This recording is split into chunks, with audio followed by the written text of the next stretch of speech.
എന്റെ പൊന്ന് വീട്ടിലും ഭയങ്കര ചൂടാന്നേ. ഒരു മൂടില്ല കോപ്പ്. ഓട്ടോറിക്ഷയ്ക്കാണെങ്കിൽ കുറച്ച് ദിവസമായിട്ട് ഓട്ടം കുറവാ. ടി വി ഒന്ന് വെച്ച് നോക്കിയാലോ? ഇലക്ഷനൊക്കെ അല്ലേ, ഓടാളെന്തേലും തടയാതിരിക്കില്ല. ഹസൻജിനെ ഞാൻ കാണാതിരിക്കായിരുന്നു. ഹസൻജി, കഴിഞ്ഞ തവണ രാഹുൽജി വന്നപ്പോ ഇവിടെ പതാക ഉപയോഗിക്കാത്തത് എന്തുകൊണ്ടാ? പതാക ഞങ്ങൾക്ക് നോമിനേഷൻ കൊടുക്കാൻ പോകുമ്പോ പതാക ഉപയോഗിക്കണം എന്ന് തോന്നിയില്ല, അതുകൊണ്ട് തന്നെ. അപ്പോ ഇനി പതാക ഉപയോഗിക്കുന്നാണോ? ഒരു പതാകയും ഉപയോഗിക്കാൻ തീരുമാനിച്ചിട്ടില്ല. അല്ല, എന്താണ് അതിന് കാരണം? എന്തുകൊണ്ടാണെന്ന് ചോദിച്ചാൽ ഞങ്ങൾ അങ്ങനെയാണ് തീരുമാനിച്ചിരിക്കുന്നത്. റീസൺ, അതിന്റെ റീസൺ എന്താന്ന്? റീസൺ ഒരു പതാകയും വേണ്ടെന്നുള്ളതാ. അല്ല പിന്നെന്തുട്ടാ പ്രശ്നം? അല്ല, അതൊക്കെ ഇഷ്ടമുള്ളവർക്ക് ഉപയോഗിക്കാം. ഞങ്ങൾ വയനാട്ടിൽ കൊടുത്ത നിർദ്ദേശം ഒരു മണ്ഡലത്തിലും വേണ്ട. ലീഗിന്റെ കൊടി പേടിച്ചല്ലേ ഇത്? അല്ലല്ല.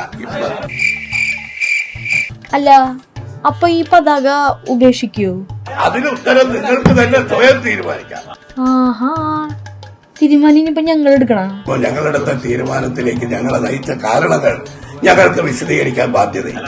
കാരണങ്ങൾ വിശദീകരിക്കാൻ ബാധ്യതയില്ലേ? അതെന്താ അങ്ങനെ? ഞങ്ങളെടുത്ത തീരുമാനം ഞാൻ പറഞ്ഞിരിക്കും. കൂടുതൽ BJP പേടിച്ചല്ലേ ഹസൻജി ഇതെല്ലാം? സത്യം പറയേ. എനിക്ക് പറയാനുള്ളത് ഞാൻ പറഞ്ഞു. വേറെ വല്ലതും ഉണ്ടോ?